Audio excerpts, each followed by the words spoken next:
వివేక వర్ధన్ సందర్భంగా ఆయన కుమార్తె సునీత నివాళి అర్పించారు. పులివెందులలోని వివేక సమాధి వద్ద నివాళి అర్పించి ప్రార్థనలు నిర్వహించారు. ఈ కార్యక్రమంలో ఆమె భర్త రాజశేఖర్ రెడ్డి, ఇతర కుటుంబ సభ్యులు పాల్గొన్నారు. ఈ సందర్భంగా ఆమె మాట్లాడుతూ వివేక హత్య జరిగి 6 ఏళ్లయిందని, ఈ కేసులో ఇప్పటికీ తమకు న్యాయం జరగలేదని ఆవేదన వ్యక్తం చేశారు. సపోర్ట్ అయితే ఇస్తాము అని చెప్పారు, కానీ ఎంత మటుకు చేయగలుగుతారు ఇది స్టేట్ గవర్నమెంట్ పరిధిలో లేదు ప్రస్తుతానికి.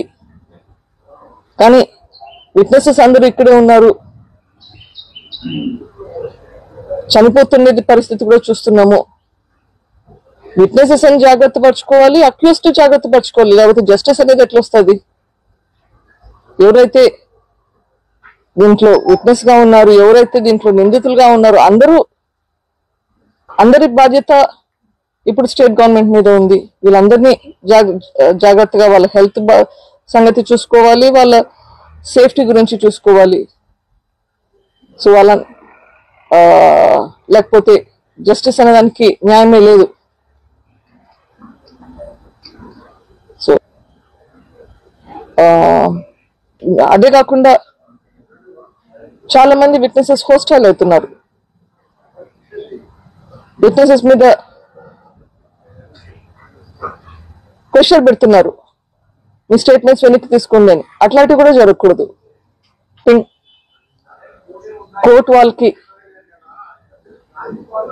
ఖచ్చితంగా ఇది చేస్తారని ఆశిస్తున్నాను, వాళ్ళని ప్రాధాన్యపడుతున్నాను.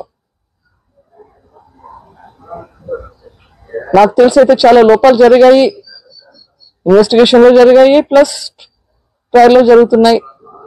ట్రయల్ మొదలే పెట్టట్లేదు. Accused know how to manage the system. వాళ్ళకి ఎట్లా సిస్టమ్ ని బైపాస్ చేయాలో, ఎట్లా మేనేజ్ చేయాలో తెలుస్తున్నట్లుంది. అయితే ఇంకా ఎందుకు మనకి ఇట్లా న్యాయం జరగకుండా ఉంది. కానీ పోరాటం అయితే జరుగుతుంది, చూద్దాం. Let us see where it goes.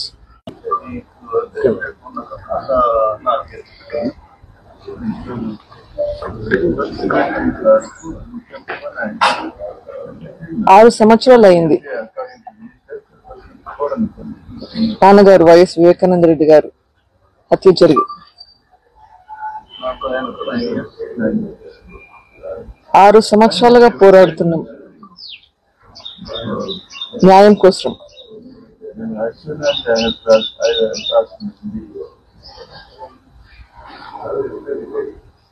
ఈ 6 సంవత్సరాల్లో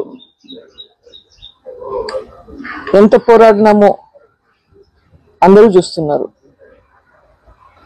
ఈరోజు చూస్తే పరిస్థితి ఒక్కరు తప్ప వీళ్ళందరూ బయట లక్షణంగా బ్రతుకుతున్నారు. అక్యూజ్డ్ అందరూ బయట ఉన్నారు. ఇన్వెస్టిగేషన్ ఆగిపోయింది, ట్రయల్ మొదలు పెట్టట్లేదు. న్యాయం వస్తుందా?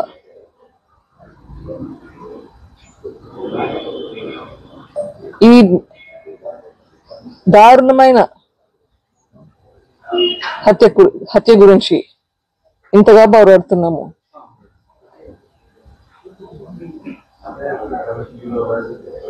వైఎస్ వివేకానంద రెడ్డి గారికి ఇంత అన్యాయం జరిగితే న్యాయం జరగలేదు.